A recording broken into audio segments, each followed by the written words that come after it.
SULLCITY. That's all we need. Hello and welcome to another edition of the Tigers Down Under. I'm your host, Alex, and with me this week I've got Brad. How are you, Brad? Good, mate. Good. Thanks for having me. No problem. It's unfortunately not quite as pleasant as it could have been in terms of football fortunes. We had the nice 3-2 win over Oxford last week, but weren't able to back it up with a second home win against Blackburn, unfortunately going down 3-0 on the weekend. Before we jump into the specifics of the game itself, though, it'd be good to get your thoughts overall on, I guess, how, I mean, it's a very unexpected or disjointed summer, I suppose, that we faced, but then a reasonably decent start to the season on the pitch. How have you, I guess, found your feet coming into this new season? Well, last week, a bit different to this week. I think we're used to having really sort of, let's say, poor prepped season openers and getting off to the start of the season with squads all over the place. And, of course, with our current status on transfers and so on, we all thought it'd be the same. But, I mean, obviously the Oxford game did make you think, oh, okay, this is different. We're in a different world, so to speak. And then, of course, it came crashing down a little bit at the weekend, results-wise anyway. Yeah. So Charlie Hugh's obviously missing with illness. Crook's out as well with an injury, with Slater coming in for him. I suppose the illness is the real thing to focus on in this instance, where it sounds as if there was a bit of a flu bug that went through the whole camp. I mean, I myself was a bit sick last week because also so I certainly know how these guys were feeling. Can certainly feel quite knocked out by some of this stuff. Hughes significantly enough to actually miss the game. Do you sort of buy that as a justification for the poor performance? Do you sort of, I mean, personally, I look at it and go, pre-season was really good. Strong performance first up against Coventry and obviously a great result against Oxford. You go, sort of, we're allowed the mulligan. We'll see how they back up against Bristol City before we get too critical of how they've looked on the weekend. Yeah, look, I suppose probably the only thing is, yes, it's early and it was mixed up. And clearly there was selections there that, you know, if people were fit, not concussed or injured, then you might think differently. But probably the only thing is probably, other than maybe one or two, it was almost like our remaining 6 or 7 players just went up to it. And that's probably the difference, if you like. We did mix it up, yes. You give them, you know, a little bit of a pass mark at the end of the day. But once they got going, we just looked like 6 or 7 of our players are in the wrong league. That's probably the concern. Yeah. I mean, I guess speaking of that to an extent, maybe the other end of the spectrum with Cathal McCarthy making his senior debut, I think. Like, no, I might have played in Ireland at a senior level, but certainly in England. 18 years old. I think he was actually only signed in January by ostensibly Ruben Sayers, but, you know, the director of football or whoever it was who might have identified him for the under-21s, and then subsequently impressed quite a bit in pre-season, playing more of a central midfield role, but drafted in on the weekend to fill in for Hughes. I thought, you know, you can be critical of things, but you kind of go, well, he's also just an 18-year-old kid. I thought he looked pretty good for what you would expect to get out of an 18-year-old kid making his first senior start. I thought potentially you could say he's sort of at fault in the build-up to their first goal, but you go, I don't know, like for a seasoned professional, you criticize them for that sort of thing. But I think for him, you go, like, I think it was an all round pretty decent first up display for him. Yeah, look, I think probably I'm a bit half and half. Like, I thought he'd be more ready for it. I know he's only 18. I get all that, but he's been around long enough to know how, you know, these guys at this level might play. I think probably the worst thing about it was just not a good week to be in a mixed up team because there was a lot of passengers. And I think even if there was passages there where, you know, let's say our worst 5 or 6 players were just 20% better, then I think he would have been 20% better. Yeah. He might have been at fault for the goal, fine, but he wasn't alone. There was 2 others. Probably the thing I think at the moment is at 18, you know, crikey, most of us didn't know what we were actually doing with ourselves at 18. So I just think it's probably a little bit over the top to say that he was a problem or that much of a negative that it cost us the game. Yeah. So realistically, we've got to say, well, okay, he was thrown into the deep end. It didn't quite work, but I don't hold him responsible for it. That's for sure. No, for sure. And I think it gives him a good taste for it, even if that's his only senior experience this season. And I'm sure there'll be other opportunities, whether it's unfortunately with fitness of centre backs, or maybe it's in a cup game or whatever it might be. It gives him a taste of it to go back to the under-21s and know that's the standard, or that's the level to get to if he wants to be a full-time, professional footballer. And it gives him that little bbit extra to work on and motivate him to strive for. So I don't think there's any negatives in that sense for him. Look, you're right. Like, you take the field, you're sort of judged amongst your peers to an extent, and he's been around long enough to know what's expected, what the level is, and so on. So I'd completely take that point as well. But I don't know. I always like to see the youngsters get a first game and sort of, I guess, see a glimpse of what could be with them. And I think, especially as the game wore on, I actually thought he settled into it more and more. I seemed to get more confident, which was good to see. He didn't go into his shell even when we went a couple of goals down. So promising signs, I guess I'd say. Well, I think it's one of those funny things, if the game ended 1-1, we probably wouldn't be talking about it as much. It's just the fact that on a day where nothing seemed to go our way, we focused even more on him. Yeah, look for the silver lining. Because of that reason. Yeah. I mean, the one thing I will say is, yes, I thought his second half definitely looked better. That's a start. He could have definitely gone into his shell at halftime and had every reason to. But the thing that isn't any different to previous years is our squad still looks not up to it. It's thin. It's not polished. We're still trying to get players at this, whereas I don't know about Blackburn's history here. I've got no idea, but it always seems like in the first 5 or 6 weeks of a season, we come up against a team that we should beat or think we've got confidence enough to beat. And then we realise that these guys have been on the training track together since the first day they came back from break, and they haven't had a whole squad turned over by half. Yeah. I mean, Blackburn. That's what it looked like. Games. So to your point, they should have been a team that was there for the taking to that extent. So, certainly disappointing from that perspective. Another disappointing element for me then, as we sort of shift to looking at the negatives, I thought Panda, I could see that Dan and I talked last week about the second Oxford goal where he got both hands to the ball but wasn't able to keep it out. And I think there was a bit of a debate about whether that's poor keeping or not. But I don't think there's much debate about the third goal in this one where the cross essentially comes across and he parries it out to Cantwell's feet for Cantwell to basically tap home, right? I think. I don't know if it's that he's lost a bit of confidence. I don't know if it was, already 2-0 down in the game, so his head switched off a little bit. Maybe he's got some symptoms from the flu that everyone's had. I don't know. Like, trying to give him a few cop-outs there. But his form to start the season, to me, just hasn't been what it was to start last season, which is certainly a bit of a concern. Yeah, and I think it's a combination of, we all know he's good, right? There's no debate about whether he's good enough for this level or even his technical ability, but it's almost like, again, the same as when we're talking about focusing on one player. It's the same thing. These little mistakes or these obvious signs that you see during a game, like an 18-year-old making his debut and making a mistake, it just gets highlighted even more. Probably the best thing to look at is it wasn't a great day for anyone really, and we know what he's capable of. So we've just got to put it down to one of those days to say, yep, it was awful, and that's it. Yeah.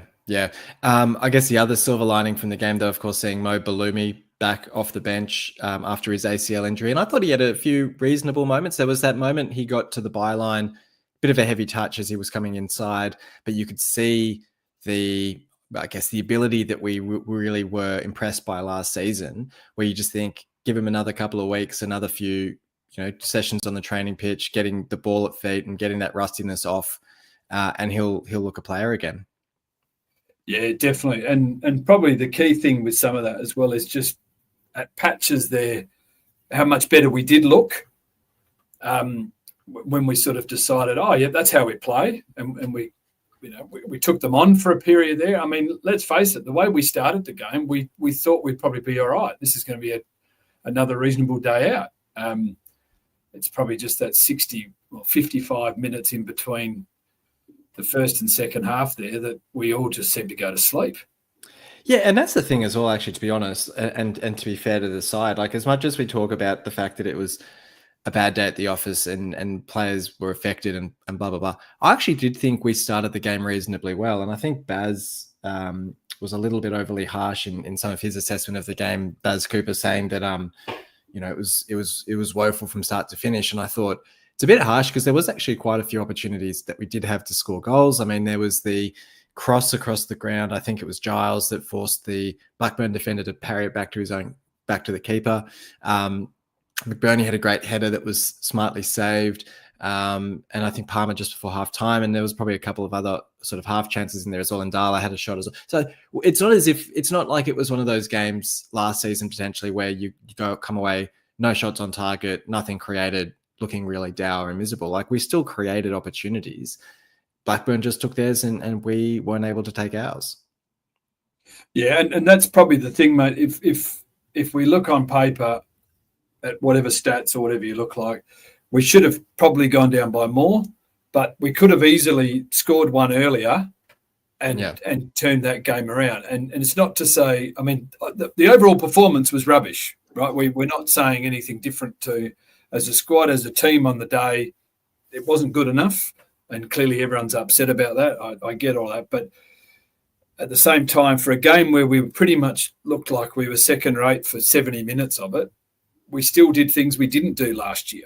And we were still peppering. We were still trying to have shots, be it miscued. We were still probably, in most cases, thereabouts statistically through the game. It's just the fact that almost those second efforts were not there. We just seemed to be like getting bullied and then we'd back off.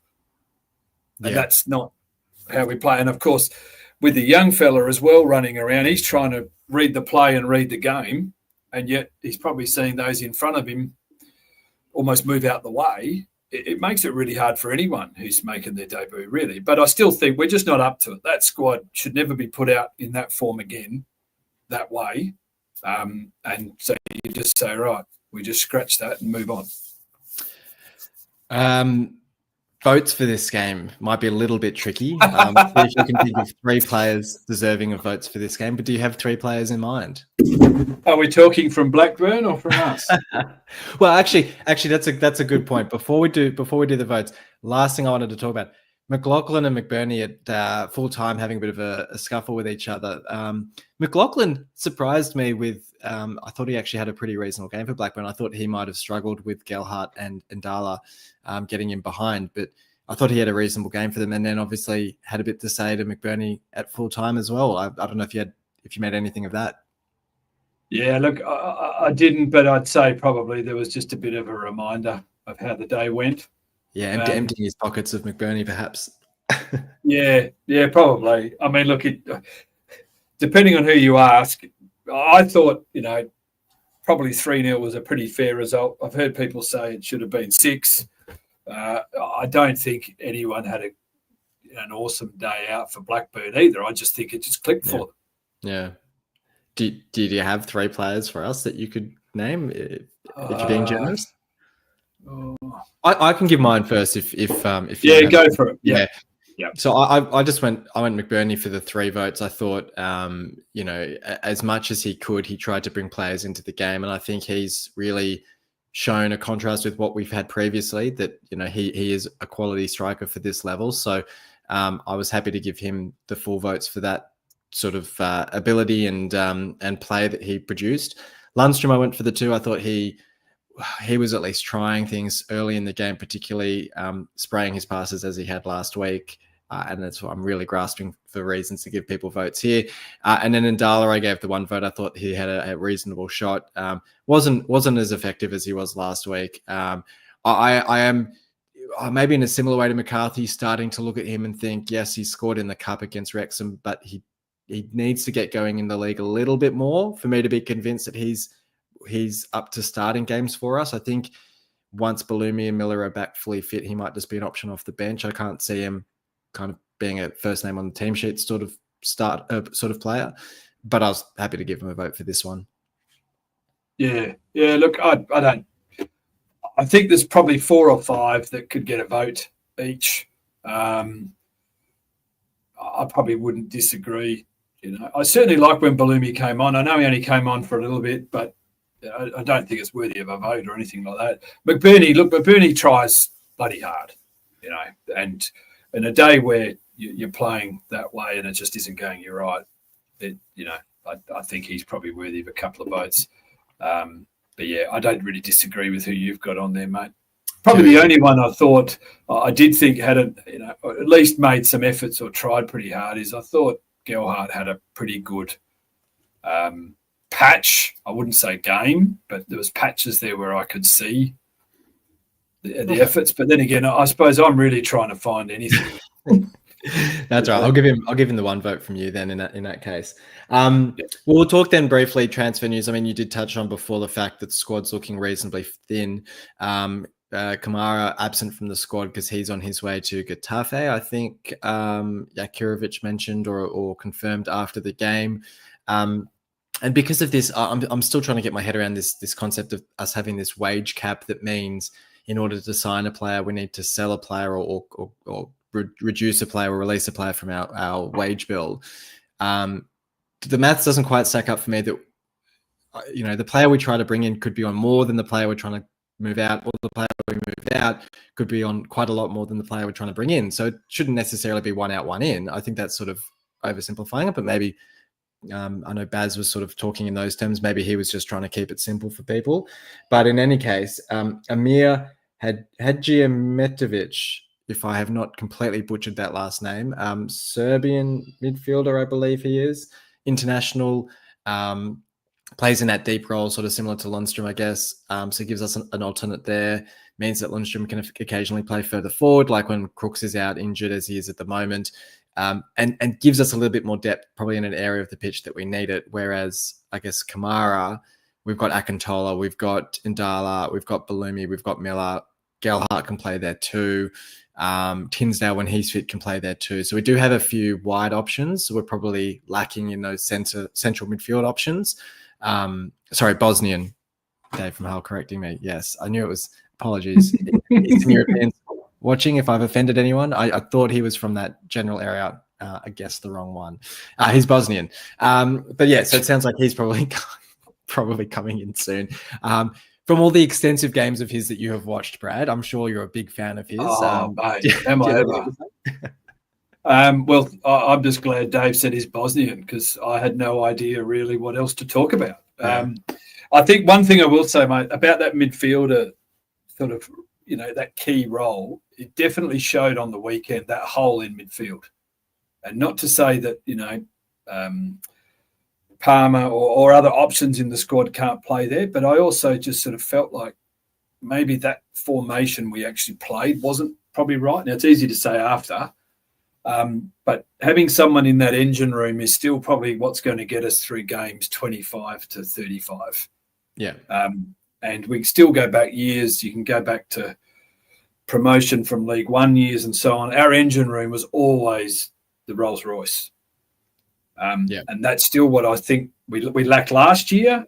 Under Rossignol, he certainly had that double engine working in midfield at times really, really well. Like he obviously had it as a bit of a focal point.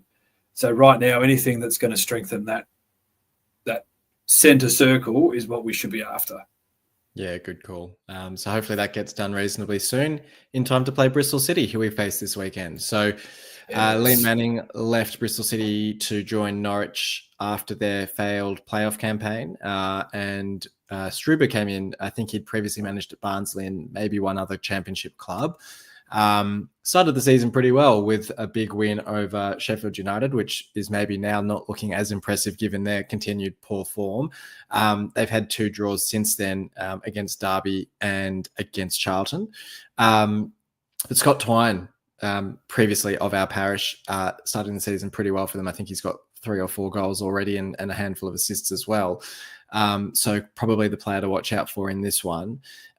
Drew both games with them last season, of course, the second of which we had that brilliant early João Pedro goal before the red card that I guess left us sort of clinging on for the rest of that game and ending up drawing that. But in saying that, it's another game of that sort of batch where you go, it's not a complete write-off. It's not a complete gimme. It's just sort of right in that ballpark where if we show up and if we're hungry to bounce back from Blackburn, it's a really good opportunity to do so. But we just have to see what the side does on the weekend, I guess. Well, I mean, the thing the thing that we've got to see is the effort reversal from last week. And it's not just about losing or winning. It's actually about the effort. There was times there where we were second rate. This week, I don't think Bristol have actually lost a game. No. So realistically, they'll have their tails up that they're not giving away major points at home. And we've got to show the effort that wasn't there on the weekend. Yeah, absolutely. In terms of lineup, I guess Hughes is the obvious one to come back into the starting 11. It sounds as if he's over his illness. It sounds as well that Coyle is back fit from that hamstring injury he's been struggling with. I mean, we seem pretty well stocked at fullback now, so it's going to be interesting to see if Coyle, as club captain, doesn't get an automatic start. But it's a good opportunity after a poor performance to maybe give Drame a rest and give Coyle a chance, a look in the team. But otherwise, is there anything that you would do to change up the system or the team? It depends who we've got back.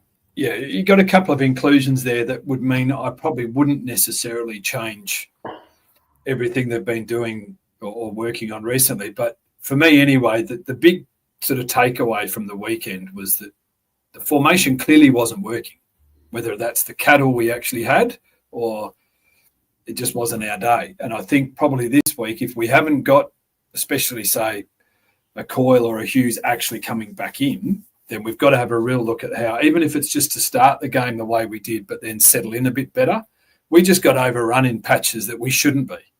And so if we don't have that return of player that's going to make that big difference, then, do we have to play that midfield a little bit deeper to start with and say, look, we're not going to be really good for the first 20 minutes. We're just going to hold our way and ease our way into it, not get blown off the park.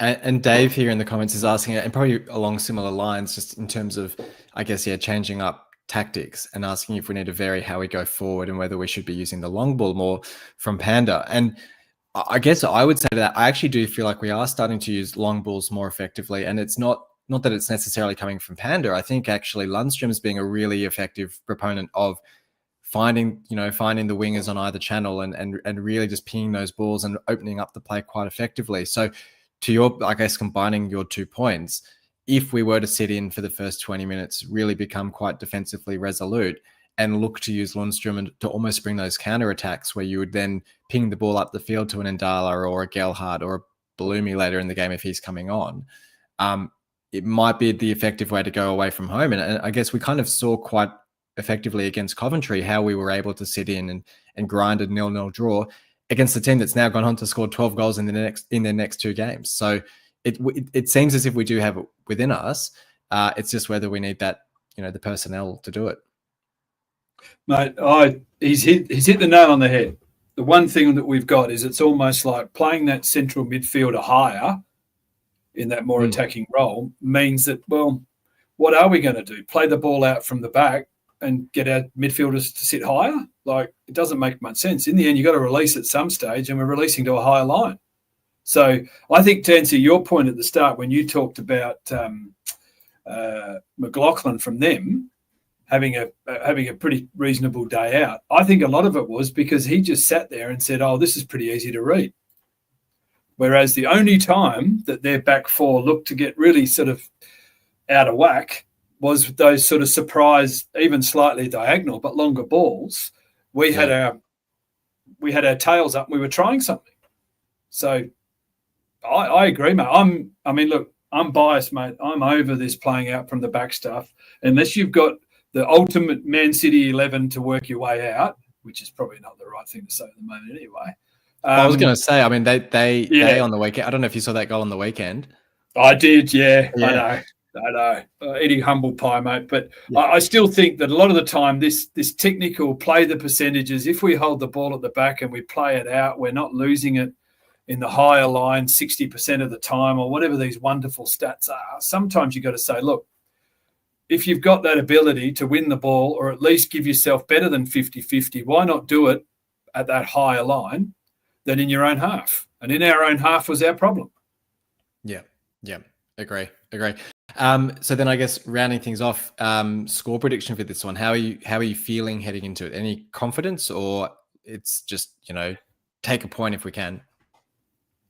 Look, I'd be happy with a point. I actually just have this feeling, mate, that when we were as bad as we were in patches, I'm going to back the manager in, mate, that he's going to change a few things around. He will be not unhappy. He will be disgusted with what he saw.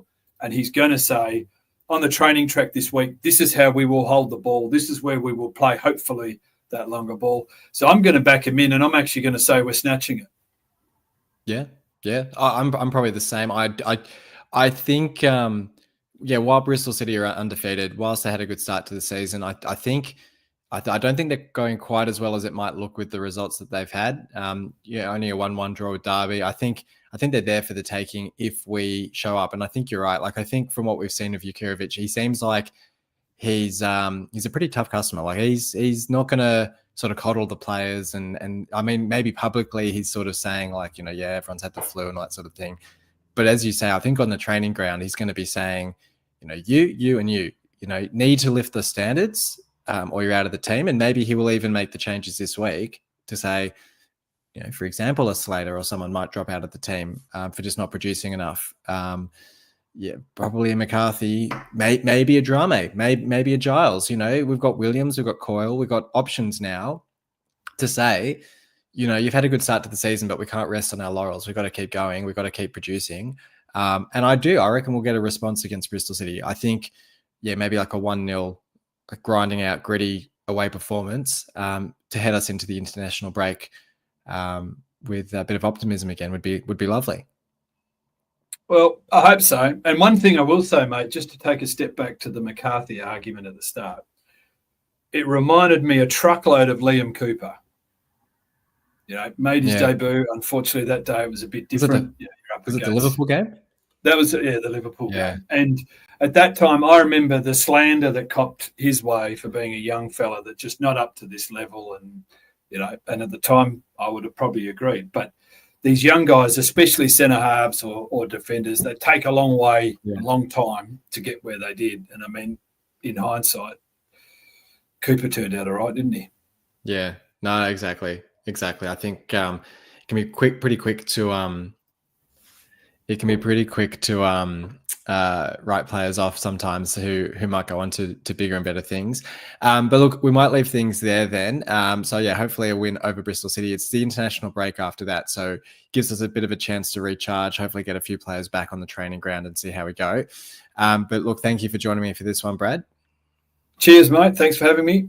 No problem at all. And thank you everyone for listening in. We'll be back next week to talk Bristol City before we take a week off over the international break. But until then, come on, City.